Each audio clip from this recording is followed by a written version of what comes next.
Eliza comes softly out on the porch and sits in a rocking chair beside him.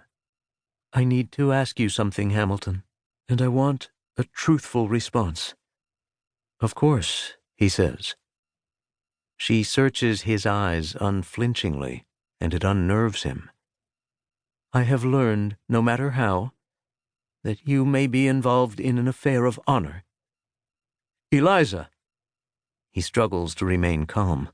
She touches his hand gently. "Hear me out, please.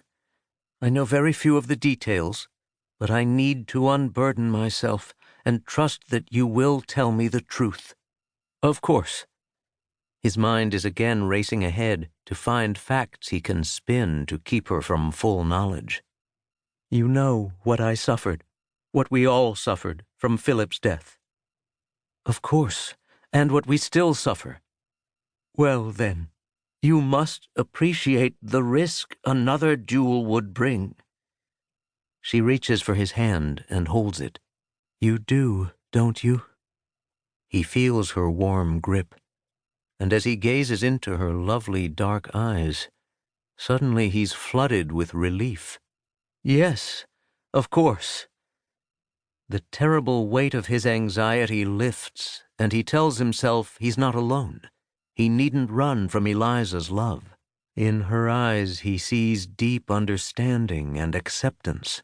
His love for this woman fills him like a bright wind snapping the sails of a river sloop as it slices through the water. Eliza will show him a way to repudiate Burr's challenge, and he'll be on his way, clear sailing. Since I heard this rumor, I have relived every moment of Philip's death, and all of the horrors afterward. So I made up my mind to open my heart and alert you to the risk such an affair of honor would pose to us." She squeezes his hand harder, and he welcomes her firm grip. He understands now what he must do, what he will do to avert the interview. "Your political friends need a champion, and that's what they consider you. But our children need a father, and I need a husband. This beautiful house has strapped us financially. Your death would leave us destitute.